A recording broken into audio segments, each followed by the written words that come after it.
Hello everyone, welcome back to our channel. तो यहाँ पे हम डिस्कस करने वाले हैं पे बैक पीरियड एंड डिस्काउंटेड पे बैक पीरियड को। तो इससे हम सबसे पहले बात करेंगे कि पे बैक पीरियड क्या होता है।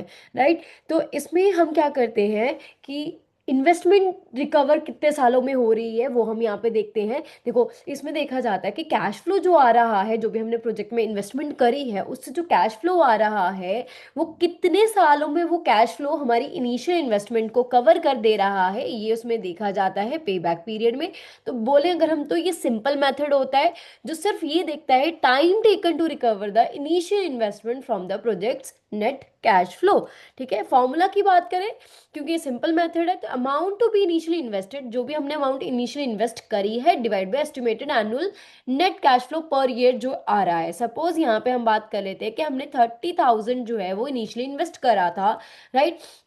एंड यहाँ पे 6,000 जो है वो पर ईयर हमें कैश फ्लो आ रहा है। तो यहाँ पे हम 6,000 से डिवाइड कर देंगे तो ये आ जाएगा जैसे हमारे पास 5 ईयर, विच मीन्स 5 ईयर में जो है हमारी इनिशियल इन्वेस्टमेंट कवर हो जाएगी। तो 5 ईयर क्या हो जाएगा, पे बैक पीरियड हो जाएगा। फिर हम बात करेंगे अगर यहाँ पे कैश फ्लो जो है ये यूनिफॉर्म नहीं होता है, जैसे यहाँ हम बात कर रहे हैं 6,000 6,000 6,000 हर 5 सालों में हमें मिल रहा है, तो यहाँ पे 30 ईयर जो है वो 5 सालों में कवर हो पा रहा है। अगर ये सपोज यहाँ पे पहले साल 3,000 हम रिसीव कर रहे हैं, दूसरे साल 2,000 हम रिसीव कर रहे हैं, ठीक है, तीसरे साल हम 7,000 रिसीव कर रहे हैं, ठीक है, तो हमें फिर हम यहाँ पे इन सबको कॉम्युलेट करा जाएगा। ठीक है, उस केस में क्या करा जाएगा, cumulative cash inflows are added year wisely until they equal to the initial investment. तब तक उनको कॉम्युलेट करते रहेंगे जब तक वो इनिशियल इन्वेस्टमेंट के इक्वल नहीं हो जाता। जैसे ये हो जाएगा यहाँ पे, पहले तो 3,000 है, फिर यहाँ पे हो जाएगा 5,000, फिर ये 12,000। राइट, फिर आगे जैसे सपोज 8,000 हमने अर्न करा तो ये हो गया 20,000 यहाँ पे। राइट, फिर 10,000 हमने अर्न करा तो ये हो गया यहाँ पे 30,000। राइट, तो ये कितने सालों में कवर हुआ यहाँ पे भी ये 5 ईयर्स में कवर हो रहा है। बट यहाँ पे हमने क्या करा कि कॉमुलेट करा। ठीक है, इनफ्लोज को यहाँ पे हमने कॉमुलेट करा। राइट, होप आपको कॉन्सेप्ट क्लियर हो गया है। तो it is fall between 2 years. अगर यहाँ पे सपोज 2 सालों के बीच में ये फॉल करता, सपोज यहाँ पे ये 10 की बजाय 9 होता, तो यहाँ पे इट मीन्स कि यहाँ पे हमें हमारे पास 29,000 आ रहा है और अगले साल यहाँ पे 2,000 हमारे पास कैश फ्लो आ रहा होता। तो यहाँ पे क्या होता था, अब हमें 1,000 चाहिए फ्रॉम दिस ईयर, पूरा यूज नहीं करेंगे साल को, तो इट मीन्स 5 ईयर तो हमें लगेंगे ही लगेंगे पूरे के पूरे ये। बट जो 6 ईयर है उसका पोर्शन हमें चाहिए, तो कितना चाहिए, 1,000 डिवाइड बाई यहाँ पे क्या हो जाएगा, 2,000 में से, तो ये हो गया यहाँ पे हाफ ईयर। तो 5.5 ईयर जो है यहाँ पे हमारे पास लगने वाला है। राइट, होप आपको कॉन्सेप्ट जो है वो क्लियर हो गया है। अब हम बात करेंगे यहाँ पे किसके की पॉइंट्स की। Focus on recouping investment not profit. इसमें सिर्फ इन्वेस्टमेंट को ही रिकवर करने की बात करी जा रही है, प्रॉफिट को नहीं देखा जाता है। ये simple and quick to use होता है, स्मॉल बिजनेसेस के लिए ज़्यादा यूजफुल है। अगर हम बात करें रिस्क अवर्स अवर्स अप्रोच है ये, जितना शॉर्टर पे बैक पीरियड होगा, जितनी जल्दी हम इन्वेस्टमेंट को कवर कर पा रहे हैं उतना ही कम रिस्क जो है वो रहेगा। लिमिटेशन की अगर हम बात करें तो ये जो है cash flow beyond cash flow का जो पीरियड है उसको नहीं देखा जाता है, प्रॉफिटेबिलिटी इसमें नहीं देखी जाती है। इसमें सिर्फ इनिशियल इन्वेस्टमेंट हमारी कब कवर हो रही है वही पीरियड इसमें देखा जाता है। अगर हम बात करें तो यस, इसमें टाइम वैल्यू ऑफ मनी भी कंसीडर नहीं करी जा रही है, क्योंकि जैसे हमें पता है कि जो 1 रुपए की आज वैल्यू है वो अगले साल नहीं होने वाली है, 2 साल बाद 3 साल बाद नहीं होने वाली है, वैल्यू में चेंज आता है, तो वो इसमें कंसीडर नहीं करा जाता है। अब हम बात करेंगे discounted pay back period method की, जिसमें बात करी जा रही है सेम लॉजिक ही अप्लाई होगा डिस्काउंटेड पे बैक पीरियड में भी। बट यहाँ पे जो हम बात कर रहे थे कि time value of money consider नहीं करी जाती है ट्रेडिशनल पे बैक में, वो यहाँ पे कंसीडर करी जाएगी। यहाँ पे डिस्काउंटिंग फैक्टर जो है वो अप्लाई करा जाएगा। ठीक है, यूजली कॉस्ट ऑफ कैपिटल जो होता है हमारा, सपोज 10% है, तो 10% के हिसाब से हम मनी की वैल्यू को रिड्यूस करते जाएंगे हर साल हर साल, तो फिर उसके अकॉर्डिंग यहाँ पे कैश फ्लो जो है वो कैलकुलेट करा जाएगा। ठीक है, प्रेजेंट वैल्यू जो है इन्वेस्टमेंट की यहाँ पे कैलकुलेट करी जाती है, और ये इसीलिए हम इसको बोल सकते हैं ये मोर रियलिस्टिक है क्योंकि ये रियल वैल्यू हमें बता रहा है। क्योंकि जैसे हमने अभी बात करी है, टाइम के साथ मनी की वैल्यू रिड्यूस होती है, तो वो उसको कंसीडर कर रहा है, जिससे कि रियलिस्टिक रिकवरी हमें पता चलेगी कि हम कितने टाइम में इनिशियल इन्वेस्टमेंट को कवर कर पा रहे हैं। एडवांटेज अगर हम बात करें तो ये टाइम वैल्यू ऑफ मनी को कंसीडर करता है ओवर द ट्रेडिशनल पेबैक, और ये ट्रू ब्रेक इवन पॉइंट हमें बताता है। ठीक है, क्योंकि मनी की वैल्यू को कंसीडर करके चल रहा है, उसको डिस्काउंट करके चल रहा है, तो सही में ब्रेक इवन पॉइंट क्या हुआ, सही में हमारे पास क्या जो है वो पेबैक पीरियड रहेगा, वो हमें बताता है ये। अगर हम अब इलस्ट्रेशन की बात करें, दोनों मेथड को कंपेयर करने की बात करें, कहता 30,000 कैश आउटफ्लो है for the project with annual cash inflow 6,000 हर जो है साल आ रहा है, तो पे बैक पीरियड 5 ईयर हो जाएगा ट्रेडिशनल के अकॉर्डिंग, राइट। बट प्रॉब्लम कहाँ आ जाती है विद द, ये इग्नोर करता है टाइम वैल्यू ऑफ मनी को। ठीक है, अगर हमें इस चीज को करेक्ट करना है तो हमें डिस्काउंटेड करना पड़ेगा कैश फ्लोज को, जो हर साल 6,000 हम ले रहे हैं, उसको हमें मनी की वैल्यू के साथ मल्टीप्लाई करना पड़ेगा, उसकी प्रेजेंट वैल्यू कैलकुलेट करनी पड़ेगी। तो उसके लिए हम यहाँ पे लेके चलते हैं, सपोज हमारा डिस्काउंटेड रेट जो है वो 15% है।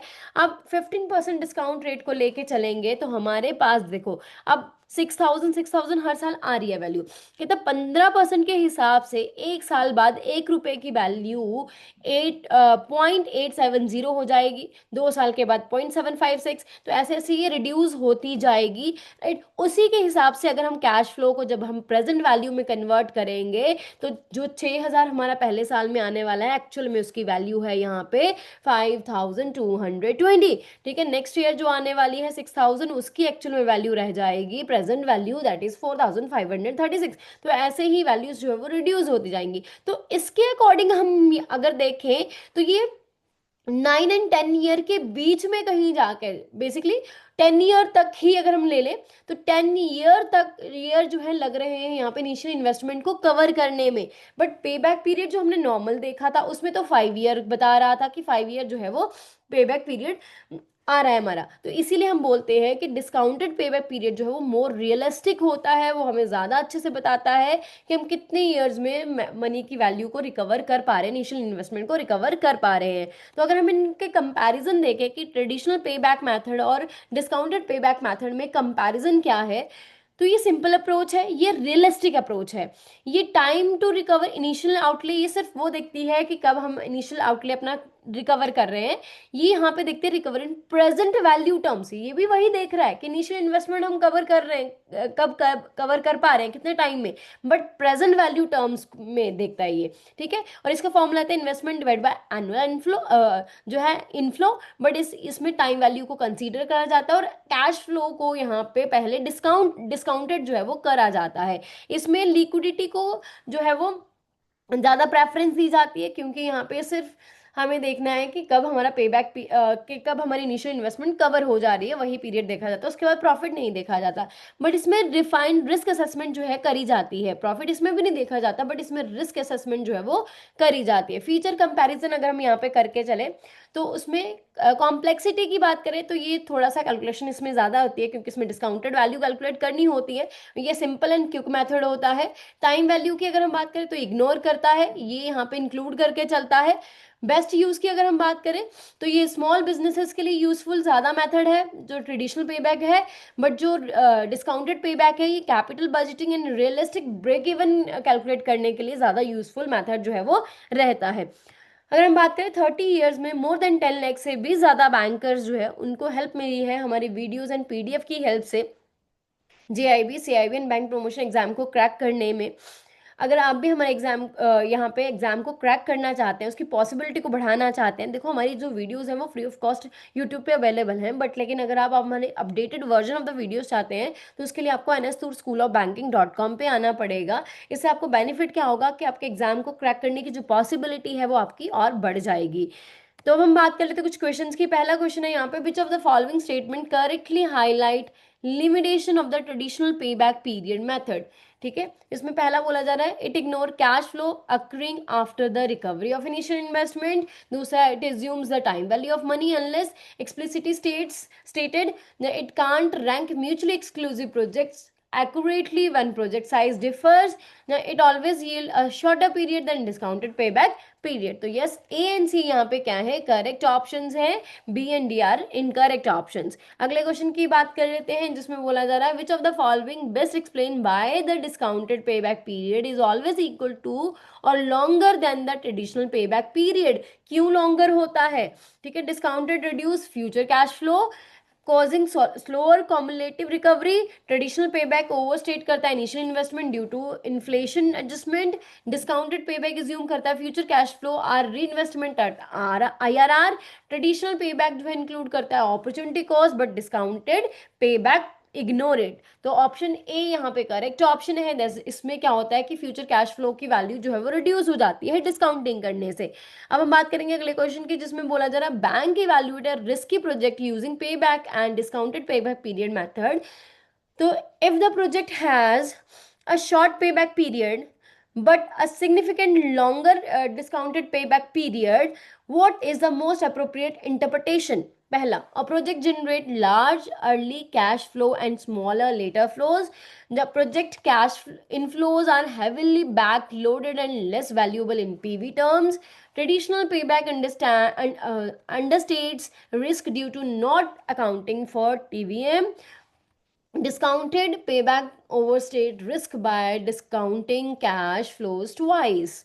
तो यस, बी एन सी यहाँ पे करेक्ट ऑप्शंस हैं एंड जो यहाँ पे ए एन सी है, सॉरी ए एंड डी है, ये इनकरेक्ट ऑप्शंस हैं। B and C are the incorrect, B and C are correct options, A and D are incorrect options. ठीक है, अब हम अगले क्वेश्चन की तरफ चलते हैं। अगला क्वेश्चन यहाँ पे बोला जा रहा है discounted payback period provide a more realistic break even point in capital budgeting because it considered only those cash flows that occur before the project achieve accounting profit. तो ऑप्शन है both A and R are correct है and R is the correct explanation of A है।